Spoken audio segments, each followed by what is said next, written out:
Bowling is a game in which a heavy ball is rolled down a long narrow lane towards a group of objects known as pins. The aim is to knock down more pins than the opponent.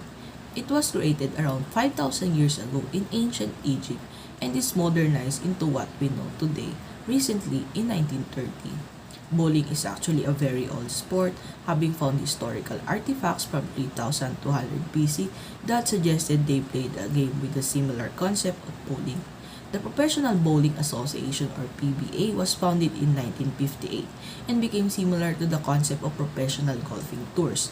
The PBA hosts many tournaments throughout the year and only have four considered major tournaments.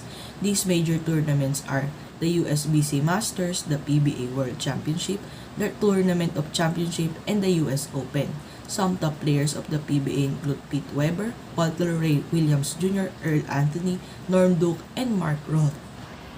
Sir Flinders Petrie, a British anthropologist, discovered an old bowling set in a child's grave in Egypt that appeared to him to be used for a crude form of a bowling.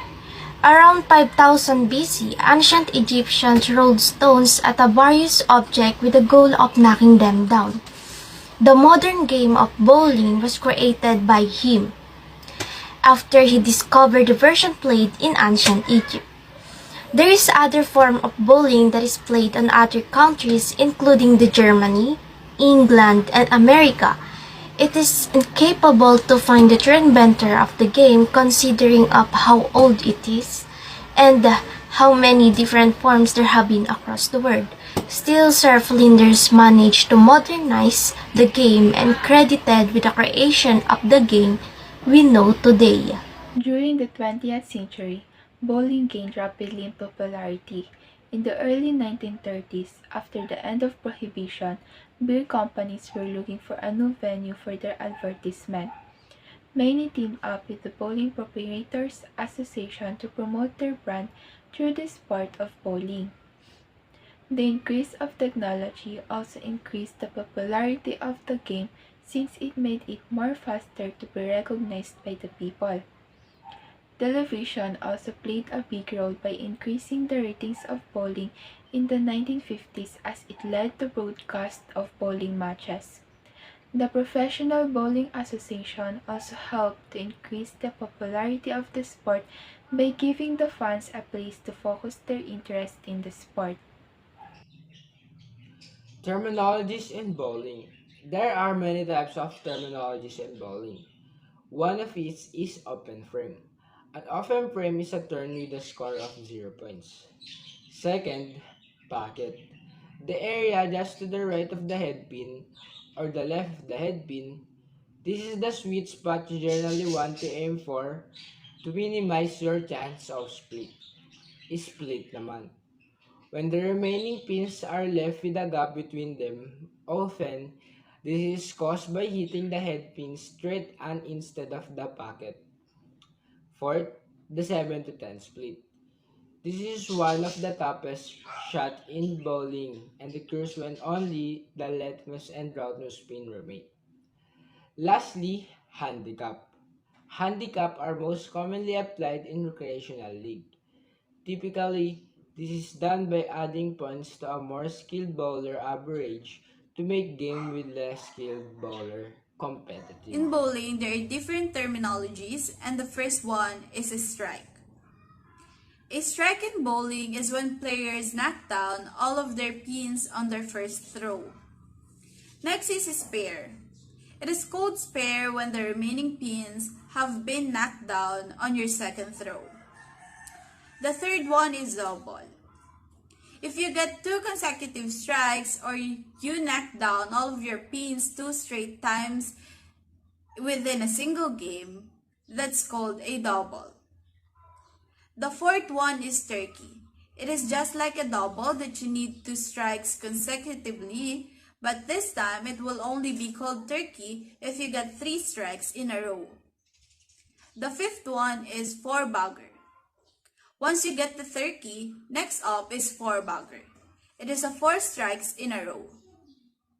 The sixth one is perfect game. In order to get a perfect game, you need to get 12 strikes in a row which has a total points of 300. There's 5 techniques in playing bowling. First, the bowling approach is key. In fact, your approach and bowling swing are the most two important things you need to work on to improve your overall bowling skills and raise your bowling average. Second, when holding the ball, examine the hold position and angle of the bowling ball as it leaves the hand. One key to holding the ball is to use slightly more gripping pressure on the finger pads of the hand than on the thumb pad, while maintaining consistent gripping pressure throughout the entire swing cycle. Third, proper gripping is key when it comes to releasing the ball consistently. When you release the ball, geometry comes into play. And although many people have hate and love geometry, it is worth considering. Fourth, where one aims plays an important tactic in learning bowl well, the more accurately you aim, the more pins you knock down. And that's the ultimate goal, which in the end gives you the better score overall. Most novice bowlers believe in that staring at the pins will the most beneficial to knock them. Fifth, ultimately, you will only improve as a bowler if you take the time to practice.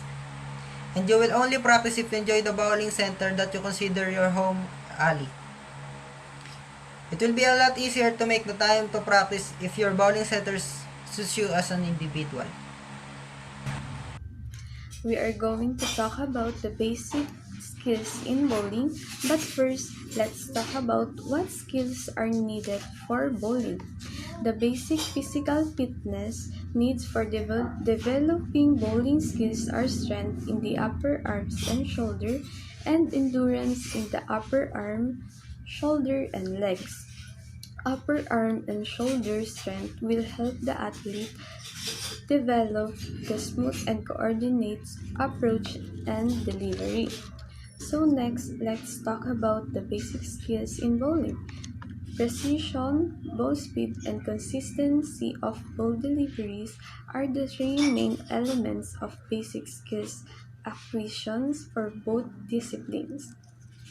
Fitting the right bowling ball to each athlete and finding the appropriate speed are important parts of a consistent approach and are rarely done in so. So these are the list of bowling skills. Of course, we have bowling skills, hook bowling, mastering your speed, the fingertip grip, straight bowl bowling, power strokers, and lastly, the franker. What are the most important rules of bowling? Number 1. There are 10 frames in a game.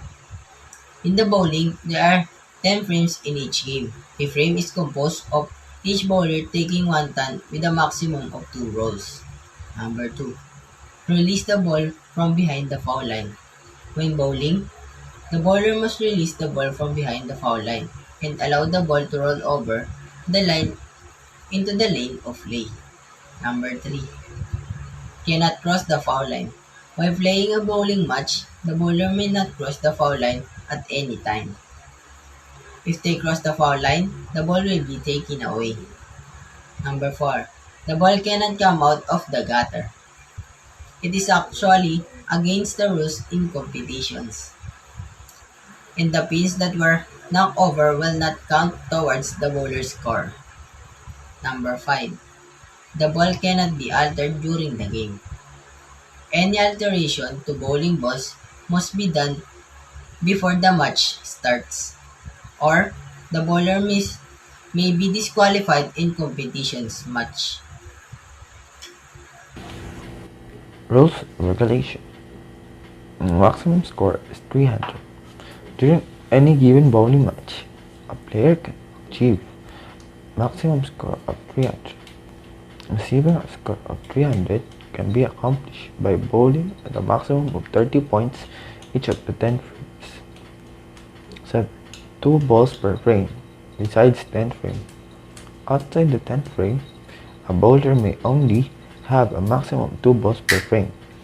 If a bowler is able to achieve a strike on the first ball of the frame, they will only have 1 ball on that frame. 8. Proper attire is required. At the bowling alley, player must wear a specialized shoes meant for only bowling alleys. Wait for the bowler on your right. In bowling, it's proper etiquette to allow the bowler on the right to bowl first if 2 or more people are bowling at one time. Be ready. Bowlers should always be ready to bowl whenever it's their turn. These help games move faster and more efficient. Equipments in bowling. In 10-pin bowling, players use 16-pound, 8.5 diameter bowling ball to knock over 10 pins at the end of 60-foot long bowling lane. Usually, 2 players would compete against each other in 3 sets with 10 rounds on each set. Bowling players must have these following equipment. First, bowling balls. A round ball made from combination of rubber and other materials.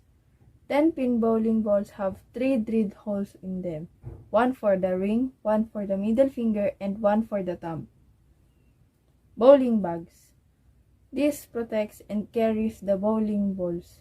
Bowling accessories. Non-slip grip cream, grip socks, bowling maintenance tools, hands and wrist grip supports, towel, gloves, bowling ball cleaning equipment, and supplies. Bowling shoes. Narrow shoes with a very smooth sole. Bowling clothes. The next one are the equipments required in bowling alleys. The first one is the bowling lane, a long plane where the bowling ball rolls toward the pins. Bowling machine, a device that places and rearranges the pins. Bowling ball retriever, a device that retrieves the ball after every shot and returns it via a tunnel. Player's area. At the end of the tunnel is a ball sorting mechanism. That's all for the equipments of bowling.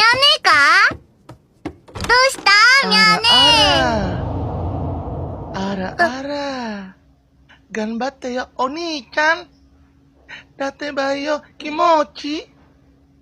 Yamete kudasai.